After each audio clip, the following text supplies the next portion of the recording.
అందరికీ ప్రైజ్లో. ఈరోజు దేవుని వాగ్దానం. ఈరోజు వాక్యం యెహెజ్కేలు 36:11. మీ మీద మనుష్యులను పశువులను విస్తరింపజేసేదను, అవి విస్తరించి అభివృద్ధి నొందును. పూర్వమున్నట్లు మిమ్మును నివాస స్థలముగా చేసి మునుపటి కంటే అధికమైన మేలు మీకు కలుగజేసేదను.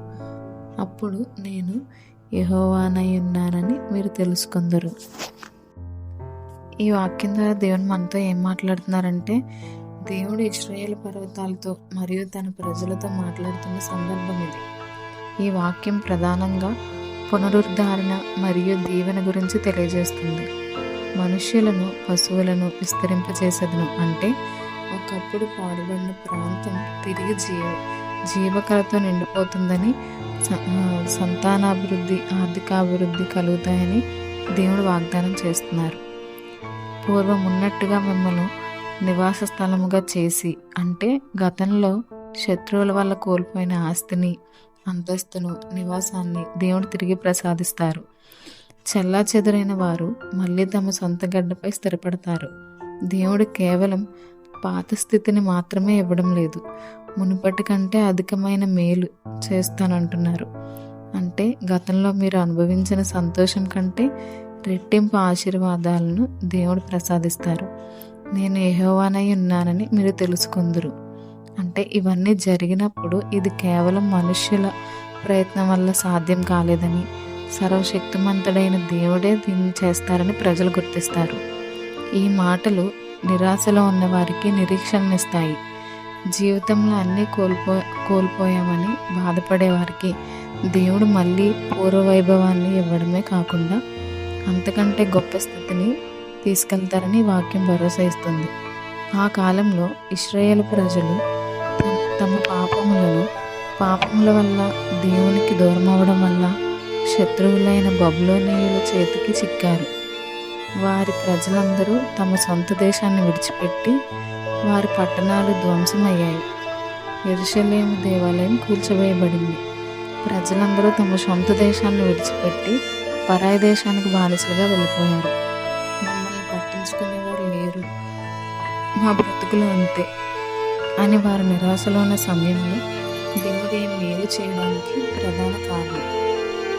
తన ప్రజలు పడుతున్న కష్టాలను చూడలేక మాత్రమే కాదు, తన పరిశుద్ధ నామానికి వచ్చిన అవమానాన్ని తొలగించడానికి అన్యజనులు వీరు దేవుడి ప్రజలే కదా, మరి వీరి పరిస్థితి ఎలా ఉంది అని అనుకోకుండా దేవుడు తన శక్తిని నిరూపించుకోవడానికి వారిని తిరిగి తన దేశానికి రప్పిస్తారని వాగ్దానం చేశారు.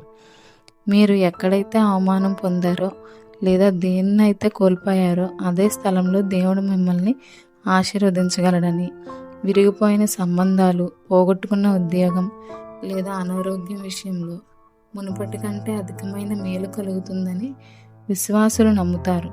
మన జీవితంలో సాధ్యం అనుకున్నవన్నీ జరిగినప్పుడు అదే దేవుని వల్లనే సాధ్యమైందని అందరికీ అర్థమవుతుంది. ప్రార్థన. పరిశుద్ధ మహోన్నతుడైన మా తండ్రి, అయినా మీ వాగ్దానం సత్యమైనదని నమ్ముతున్నాం తండ్రి. నాయనా మీరు ఈరోజు మాట్లాడిన వాక్యం బట్టి మీకే వందనాలు చెల్లించుకుంటున్నాను తండ్రి. నాయన శక్తివంతమైన మాటలు మా జీవితంలో, మా కుటుంబంపై ప్రోక్షించండి తండ్రి. నాయన మా జీవితంలో ఏ విషయాలు నాయన పాడుబడిగా ఉన్నాయో తండ్రి, అవి ఆర్థిక ఇబ్బందులు కావచ్చు తండ్రి, అనారోగ్యం కావచ్చు నాయన, లేదా మనశ్శాంతి లేని స్థితి కావచ్చు నాయన, వాటన్నిటినీ నాయన మీరు చూస్తున్నారు. ఇశ్రాయేలు పర్వతాలు బాగు చేసినట్లు మా పరిస్థితులను బాగు చేయండి తండ్రి. నాయన మాలో ఉన్న నిరాశను తొలగించి నాయన నూతన నిరీక్షణను పుట్టించండి తండ్రి. మేమందరం నాయన గడిచిన రోజుల్లో పొందిన మేళ్ళ కంటే గొప్ప మేళ్ళను చూడాలని ఆశిస్తున్నాం తండ్రి. అపవాది మా నుండి దొంగిలించిన ప్రతి ఆశీర్వాదాన్ని, సమయాన్ని, సంతోషాన్ని మీరు మరలా మాకు ప్రసాదించండి. మా హద్దులు విస్తరింపజేయండి తండ్రి. మీరు ఇచ్చే ఆశీర్వాదాలను కాపాడుకోవడానికి మాకు తగిన జ్ఞానాన్ని, వివేకాన్ని దయచేయండి తండ్రి. అధికమైన మేలుని పొందుకోవడానికి మా హృదయాన్ని, మా స్వభావాన్ని స్థిరపరచండి నాయన. లోకపు పద్ధతుల్లో కాకుండా నాయన మీ దైవిక మార్గాల్లో నాయన తండ్రి మేము నడవడానికి సహాయం చేయండి. మా జీవితాల్లో మీరు చేయబోయే అద్భుతమైన మార్పును చూసి నాయన మా ఇరుగు పొరుగు వారు తండ్రి, మా బంధుమిత్రులు యెహోవాయే దేవుడు అని ఒప్పుకునేలా చేయండి. మా జీవితాన్ని మీ మహిమకు నాయన ఒక సాక్షిగా మార్చండి తండ్రి. దేవా, మీరు సాధ్యాలను అసాధ్యం చేయగలరు తండ్రి.